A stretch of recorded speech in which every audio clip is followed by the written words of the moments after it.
நேற்றைக்கு முன்தினம் திண்டுக்கல் மாவட்டத்துக்கு சென்றிருந்தோம். அங்க விவசாயிகள் சில பேர் என்னை சந்தித்து தங்களுடைய குறைகளை சுட்டி காட்டினாங்க. அங்க புலி விளைச்சல் அதிகம். நத்தம் பகுதிக்கு போனோம். ஆனா நத்த விஸ்வநாதன் அவர்கள் என்னை அழைத்து சென்றார். அந்த வழியிலே சில விவசாயிகள் புலியை வைத்து நின்று கொண்டிருந்தார்கள். நான் அவரை அழைத்து பேசினேன். எங்களுக்கு விலை வீழ்ச்சி ஏற்பட்டு விட்டது, அதனால் உங்களுடைய ஆட்சி வந்தாலோ இல்லை இந்த அரசாங்கத்துக்கு சொல்லியோ எங்களுக்கு நியாயமான விலையை பெற்று தர வேண்டும் என்று அவர்கள் கோரிக்கை வைத்தார். அதோட அந்த புலியினுடைய தன்மை, இது என்ன ரகத்தை சேர்ந்தது என்பதெல்லாம் அவர் கேட்டுட்டு இருந்தார். அவர்கள் சொன்னாங்க, இந்த புலி என்னென்ன, இது கொட்டையுள்ள புலி, இன்னொன்னு கொட்டை எடுத்த புலினாங்க. இது விவசாயிகள் நியாயமாக சொல்லிக்கிட்டது.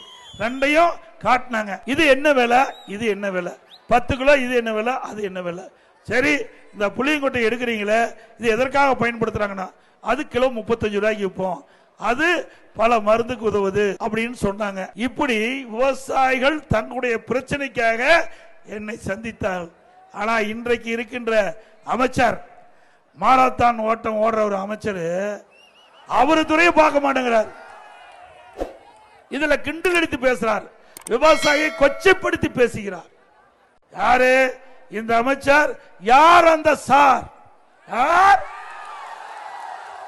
அண்ணா திமுக ஆட்சிக்கு வந்த பிறகு இந்த சாரு எப்படி புலியிலிருந்து புளியங்கொட்டையை எடுக்கப்படும் என்ற விவரத்தை சொல்றேன்.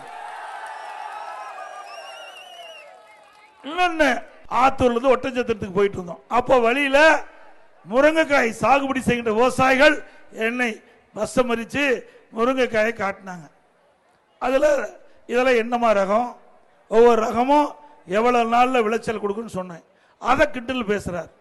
எடப்பாடி பழனிசாமி முருங்கைக்காயை பார்த்து எவ்வளவு நாள் விளையினா, அதுல ரகம் இருக்குது, ஒவ்வொரு ரகமும் எவ்வளவு நாள்ல விளைச்சல் கொடுக்கும் என்பது விவசாயிக்கு தான் தெரியும். இந்த மாரத்தான் ஓட்டம் ஓடுற அந்த மந்திரிக்கு தெரியுமா?